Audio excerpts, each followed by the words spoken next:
안녕하세요. 백사목사입니다. 오늘은 3월 3일 금요일 아침입니다.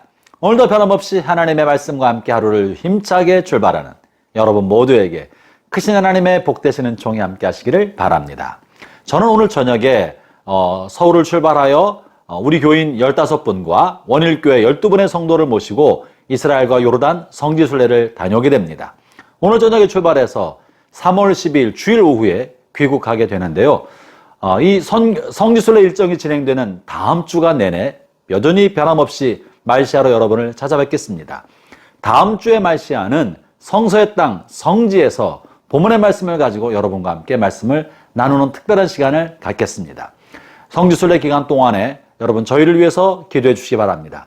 요한서울교회 16분, 또 원일교회 12분, 합 28분이 안전하게 성지순례를 잘 마치고 성서의 땅에서 우리에게 말씀하신 하나님의 음성을 잘 듣고 큰 은혜와 감동 속에 귀국할 수 있도록 함께 기도해 주시기 바랍니다. 오늘 하나님의 말씀은 이 가이사랴 빌립보 지역에서 주님께서 제자들에게 너희는 나를 누구라고 하느냐라고 물어보시는 질문에 베드로가 위대한 고백으로 응답하는 내용을 담고 있죠. 주는 그리스도시요 살아계신 하나님의 아들입니다. 이 베드로의 신앙 고백의 바탕 위에 교회 공동체가 세워진 것입니다. 이것에 관해 나눌 게 많지만 오늘은 이 유명한 베드로의 신앙 고백은 오늘 다루지 않고 이 앞부분에 있는 이야기, 마태복음 16장 1절부터 4절까지에 있는 주님이 메시아임에 관한 표적에 관한 이야기를 좀 다루려고 합니다. 오늘 본문에 보면 바리새인과 사두개인들이 예수님에게 요청하는 내용이 실려 있습니다. 1절을 제가 읽어보죠. 바리새인과 사두개인들이 와서 예수를 시험하여 하늘로부터 오는 표적 보이기를 청하니. 그럴 때 주님이 뭐라고 답변하시냐 하면요. 4절의 말씀을 읽어보겠습니다. 악하고 음란한 세대가 표적을 구하나 요나의 표적밖에는 보여줄 표적이 없느니라 하시고 그들을 떠나가시니라. 본문의 말씀을 보면 예수님께서 자신이 메시아이심을 사람들에게 알리는 일에 그렇게 적극적이지 않은 듯한 모습을 보입니다. 여러분, 주님께서 이 땅에 사신 동안에 더 많은 사람을 구원하려고 하셨다면 주님 자신이 메시아이시고 그리스도이심을, 온 인류를 죄로부터 구원할 구원자이심을 더 많이 알려야 되지 않았겠습니까?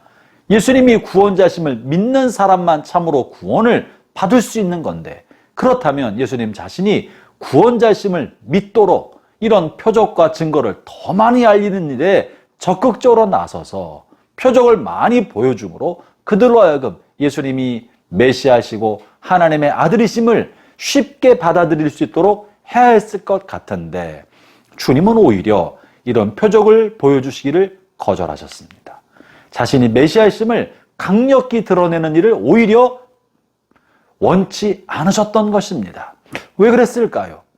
우리가 그리스도를 향한 믿음을 갖도록 도와주시기 위하여 표적을 많이 보여줬으면 좋았을 텐데 오히려 주님은 그렇게 하지 않으셨던 것입니다. 심지어 오늘 본문에 20절에 보면 베드로가 이런 신앙 고백하고 나서 이런 놀라운 신앙 고백한 베드로를 칭찬하셨지만 20절에 이렇게 말씀하십니다.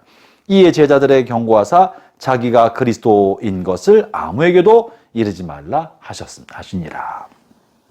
물론 십자가에 질 때까지 십자가 지는 길을 방해할까봐 자신의 메시아심을 드러내지 않고자 하셨지만 그럼에도 불구하고 예수님께서 쉽게 예수님 자신이 그리스도이심을 더 잘 알도록 더 많은 표적을 보여줬으면 좋았으련만 주님께서는 요나의 표적밖에는 보여줄 것이 없다. 즉 부활, 죽음 가운데서 사흘 만에 부활하신 것만을 유일한 표적으로 삼고 그것만 보여주셨다는 것이죠. 이것은 무엇을 말하는 것입니까? 그것은 우리가 주님에 관한 확실한 신앙, 흔들리지 않는 신앙을 갖는데 표적이 큰 도움이 되는 것 같지만 그것은 주님께서 원하시는 것이 아니라는 것입니다. 예수님께서 그리스도시며 하나님의 아들이시고 하나님이심을 알아차릴 만한 강력한 표적을 보여주면 기적과 표적을 체험하면 어쩌면 믿음이 흔들리지 않고 확실한 믿음의 반석 가운데 세워질 것 같습니다. 그것은 아마 그런 신앙에 큰 도움이 되리라고 생각합니다. 만약에 모든 사람들이 바울과 같은 체험을 한다면, 베드로 같은 체험을 한다면 죽음에서 살아난 놀라운 체험을 한다면 자연적으로는 결코 일어날 수 없는 초자연적 현상을 반복해서 체험한다면 예수님이 하나님이심을 부인하지 못하고 평생 그 믿음을 간직할 수 있지 않겠습니까? 그러나 주님은 그런 기적을 통해 하나님 자신을 증명하는 길을 선택하지 않으신 것입니다. 왜 그런 것입니까?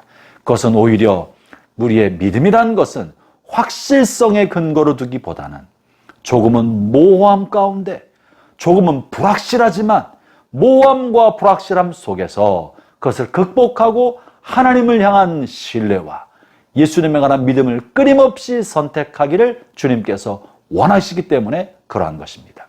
거듭 말씀드리거니와 참된 믿음은 흔들리지 않는 확실성에 거하는 것보다 불확실함 속에, 모호함 속에, 끊임없는 갈등 속에, 다시 말하면 신뢰와 의심 사이를 외줄타기 하는 것처럼 흔들거리면서 가는 것이 어쩌면 더 좋은 신앙이고 그리고 참된 신앙인지도 모르는 것입니다. 주님이 원하시는 것은 신앙의 확실성 안에 있는 것이 아니라 의심과 신뢰 사이를 외줄타기 하듯 흔들흔들거리면서 끊임없는 결단을 통해 가기를 원하셨다는 것이죠. 형제자매 여러분, 우리의 신앙생활이 그러합니다.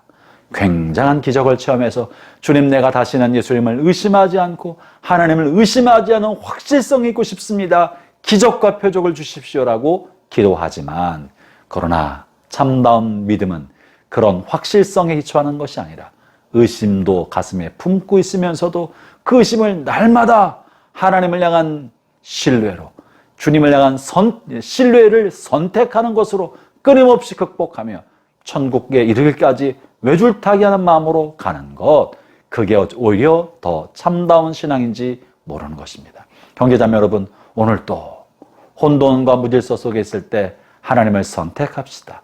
오늘 또 의심의 파도가 여러분의 심령을 덮칠 때 하나님을 신뢰합시다.